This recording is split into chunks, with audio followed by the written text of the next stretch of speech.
Hi மக்களே, good morning, வணக்கம். வாங்க. என்னக்கா என்னவோ அடுப்பு மேலே இருக்குது அப்படின்னு நினைக்காதீங்க. ஆம்லெட் போட்டுங்க. இன்றைக்கி நம்ம வீட்டில் சமையல்.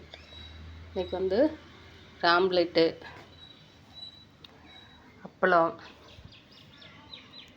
தயிர் தாளித்து வச்சுருக்கிறேன். மோர் மாதிரி, தயிர் மாதிரி எல்லாம் போட மாட்டேன், மோர் மாதிரி. இஞ்சி போட்டு கடுகு உளுத்தம்பருப்பு போட்டு தாளித்து வச்சுருக்கிறேன்.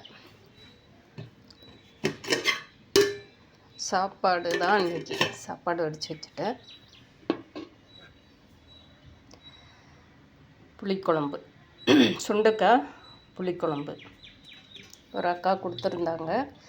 அது 2-3 நாள் ஆகிடுச்சு. சனிக்கிழமை கொடுத்தாங்க. சரி, அப்படியே வச்சுருந்து இன்றைக்கி புளிக்குழம்பு செஞ்சிடலாம் அப்படின்னு சொல்லிட்டு புளிக்குழம்பு வச்சுட்டுங்க. இன்றைக்கி இவ்வளோதான் சமையல்.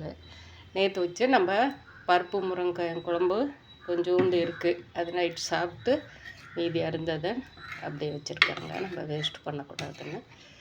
அதனால் இப்போ காலையில் வந்து இந்த குழம்பு ஊற்றி சாப்பிட்டுருவேன். அப்பளம் தொட்டு சாப்பிட்ருவேன் இப்போ காலையில் சாப்பாட்டுக்கு. மதியானத்துக்கு வந்து நேற்று சாப்பாடு கொண்டு போகலைங்க. சரி, களி செஞ்சுருந்தேன் இல்லைங்களா, இந்த குழம்புக்கு களி செஞ்சு அதே சாப்பிட்டு போனதால மத்தியானம் கொஞ்சம், ஏன்னா நமக்கு எவ்வியாக வேலை இருக்கணும், ஏதாவது நம்ம சாப்பிட்ணும் அப்படின்னு சொல்லிட்டு முடியல, எடுத்துகிட்டு போகல. சரி, சாப்பிட்டதும் லேட்டாக சாப்பிட்டும்பா, தண்ணி நிறையா இழுக்குன்னு சொல்லிட்டு போயிட்டேன். ஒன்றும் பிரச்சனை இல்லை. இன்றைக்கி வந்து மதியம் சாப்பாடு கொண்டு போகிறோங்க. ஏன்னா கொஞ்சத்துக்கு கொஞ்சம் நம்ம இப்போ இந்த வெயில் காலத்தில் நம்ம உடம்புக்கு தகுந்த மாதிரி ஏதோ ஒன்று சாப்பிட்டே இருக்கலாம். நேற்று ஒரு தட்டு வடை செட்டு, சாயந்தரம் கொஞ்சம் பசி ஆகிடுச்சு, தட்டு வடை செட்டு ஒன்று வாங்கி சாப்பிட்டுங்க. நேற்று யாராவது ஒருத்தர் கூட இருப்பாங்க. நேற்று தனியாக வாங்கி ஒண்டையாக சாப்பிட்டு, எப்போவுமே இனிமேல் நம்ம அதெல்லாம் கொஞ்சம் கற்றுக்கலாம். ஏன் ஓடிட்டே இருக்கணும்? யாரோ நமக்கு பின்னாடி இருக்காங்க. முதுகில் குத்துறதுக்கு நிறைய பேர் இருக்காங்க பின்னாடியே. அது தெரிஞ்ச விஷயம்.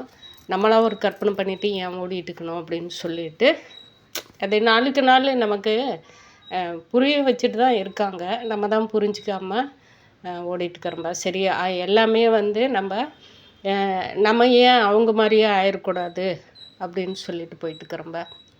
அவ்வளோதான் வித்தியாசம். அவங்க மாதிரி நம்ம இறங்க முடியாதுங்க.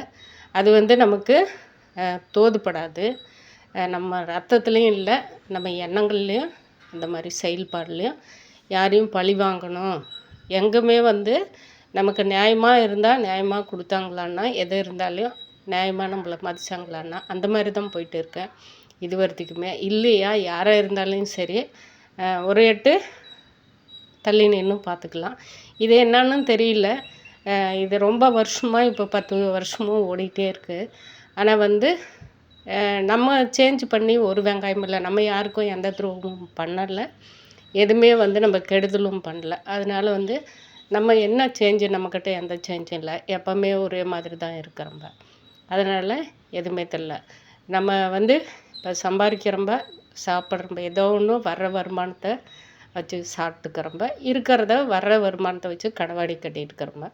அவ்வளோதான். ஏன்னா வீட்டில் உட்காந்து நம்ம ஒண்டியை வந்து இன்னும் தேவையில்லாத பைத்தியக்காரத்தனமாக ஆகிடுவோம், முட்டாள்தனமாக. இன்னும் நம்ம குழந்தைங்கிட்ட போய் உட்கார காலமாக இருக்குது. ஏன்னா அவங்க எல்லாருக்குமே அது வந்து நடைமுறையில் வந்துட்டு தாங்க இருக்குது. ஒருத்தர்கிட்ட நம்ம என்ன தான் தலைக்கீழ கால் வரைக்கும் பார்த்தாலையும் அந்த வார்த்தைகள் வந்துடுது இல்லைங்களா. அது வந்து இன்றைய காலகட்டத்தில் அப்படி எல்லாருமே அவங்கவுங்க வேலை போக்கில் ஓடிட்டுருக்குறாங்க. ஏதாவது ஒன்று நம்ம இருக்கிற நல்லா, எங்கள் அம்மாவெல்லாம் இன்னுமே அதாவது வந்து தவறாக நினைப்பாங்க. என் தம்பிங்களாக இருக்கட்டும், மற்றவங்களாக இருக்கட்டும், அதை பற்றி எனக்கு கவலை இல்லை. ஏன்னா அவங்கவுங்க இருக்கிற இடத்துல இருந்தால் தான் அது நேர்மையாக இருக்கும். வந்து சாப்பிட்ற விஷயத்துலேருந்து எல்லாத்துலேயுமே அவங்க வந்து ஒருத்தர். இன்னமே எங்கள் அம்மா வந்து எவ்வளோ அவங்கள பசங்க திட்டினாலையும் பேசினாலையும் வந்து சாப்பிட்லேன்னு வருத்தப்படுவாங்களே தவிர, ஏன் வந்து சாப்பிட்றான் அப்படின்னு சொல்லிட்டுலாம் இது வரைக்கும் நினச்சதில்ல. அந்த மாதிரி தாங்க நமக்கு பழக்க வழக்கம். ஒருத்தருக்கு சாப்பாடு போடுற விஷயத்துலேயே அதாவது நியாயமாக நடந்துக்காங்க இல்லையா. பாய், அது ஏன் பாய், இப்போ அதாவது பெரிய பாய் சொல்லிட்டு போகிறதுக்கும் சின்ன பாய் சொல்கிறதுக்கும் நிறைய வித்தியாசம் இருக்குது. அதுக்கு பேர் தான் முதுகில் குத்துறது.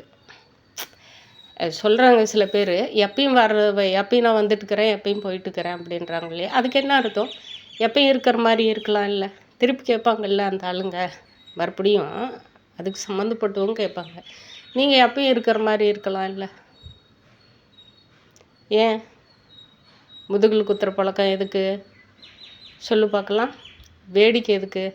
நம்மளை பார்த்துட்டு எப்போவுமே எதுக்கும் பொறாமைப்படணும், எது அனுபவிக்காமல் நம்ம காசு பணம் செல்வ கடவுள் வந்து நமக்கு எந்த வகையிலுமே அப்போ இருந்ததுலேயும் இருந்து எப்போவுமே வந்து, அதாவது ஒருத்தர்கிட்ட நம்ம கடன் வாங்கினாலே அது கட்டுற அளவுக்கு அன்னையாகட்டும் இன்னையாகட்டும் ஓடிட்டு தான் இருக்கிறம்ப, செஞ்சுட்டு இருக்கிறம்ப. அதில் வந்து நமக்கு கடவுள் தோல்வி வைக்கல.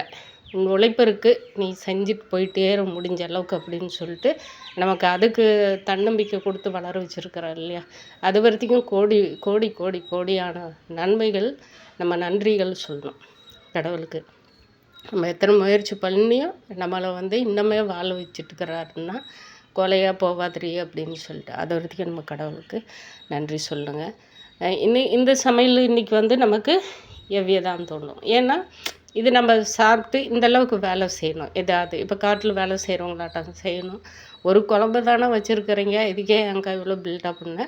அந்த ஒரு குழம்பு வச்சுருக்கிறதுக்கும் நமக்கு இந்த மோர் போட்டு இந்த அப்பளம் போட்டு இந்த இது ஆம்லேட் போட்டு சாப்பிட்டு போயிட்டு அப்படியே உக்காந்தா அது அப்படியே தாங்க இருக்குது நம்ம உடம்புல. ஜீரணம் ஆகாது. ஓடிப்பாடி வேலை இங்கேருந்தே நான் ஒரு 10 நிமிஷத்தில் கடைக்கு போயிடுவேன். அந்த நடைப்பயணம் மட்டும்தாங்க.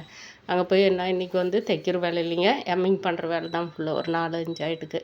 எம்மிங் பண்ணிட்டு அவங்களுக்கு செட்டில்மெண்ட் பண்ணிடணும்.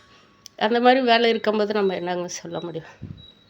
அப்படி போயிட்டு இருக்கு நம்ம பொழப்பு. அதுக்கு தகுந்த மாதிரி தான் இது 2-3 பாகமாக நம்ம செஞ்சு சாப்பிட்டுருக்கோம். இப்போ நைட்டுக்கும் இருந்தால் வந்து நைட்டுக்கு இதே சாப்பிடுவோம். இல்லை கொஞ்சம் ஒரு மாதிரி இருந்துச்சுன்னா கொஞ்சம் ரவை ஏதாவது கிளறி சாப்பிட்டுக்குவோங்க. ஏன்னா முன்னேரமும் சாப்பாடு இனிமேல் கொஞ்சம் கண்ட்ரோல் பண்ணிக்கலாம் அப்படின்னு சொல்லிட்டு இருக்கேன்.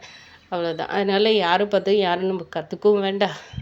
ஏன்னா கோபம் சங்கடம் ஆகிடும். மற்றவங்க வந்து நம்மளை அதாவது வந்து உதாசீனப்படுத்துறதுக்கு நிறைய அவங்களுக்கு லைஃப்பில் இன்னும் இருக்குது, பாடங்கள் நிறைய இருக்குது. இப்போ வந்து ஒரு காலத்தில் ரத்த ஓட்டம் இருந்துச்சுன்னு சொல்லிட்டு பொய்யோ சொல்லிட்டு இப்போ எல்லாத்துக்குமே வந்து ஆப்போசிட்டில் பேசும்போது தான் நமக்கு ரொம்ப கஷ்டமாக இருக்குது. அதாவது யாருமே வந்து இந்த மாதிரி பேசுகிறதில்ல. கூடவே இருந்து இந்த குழி பறிக்கிறாங்கன்றாங்களே, அதை வந்து நம்ம புரிஞ்சுக்கிட்டு நமக்கு அந்த எண்ணமும் வேண்டாம், யாரையும் பறிக்கவும் வேண்டாம், யாரையும் தள்ளவும் வேண்டாம். நம்ம வழியில் நம்ம போயிட்டு இருக்கலாம். அது வரைக்கும் நமக்கு கடவுளில் நல்ல ஒரு ஆரோக்கியத்தை கொடுத்து நல்ல எண்ணங்களை கொடுத்தாவே போகிறோங்க. நம்ம அவ்வளோதான் கடவுள் கட்டு வேண்டிக்கிறது. எல்லாருக்கும் அதே மாதிரி இருக்கணும்னு சொல்லிட்டு தாங்க வேண்டிகிட்டு இருக்கிறம்ப. வாங்க இன்றைக்கி வந்து இதுதான் நம்ம வீட்டில் சமையல். இப்போ நைட்டுக்கு பாருங்கள், களி கூட கரைச்சி அந்த இப்போ கஞ்சி வடித்தேன் இல்லைங்களா, அந்த கஞ்சி கூட இருக்குது. நைட்டு வந்து அதை கரைச்சி கூட நான் குடிச்சிட்டு படுத்துருவேங்க. அந்த மாதிரி தான் எல்லாமே. எனக்கு வந்து பெருசாக ஒன்றும் நான் அதெல்லாம் இப்போ எதிர்பார்க்கறது இல்லைங்க. அந்தளவுக்கு தான் போயிட்டு இருக்குது. பாய் மக்களே.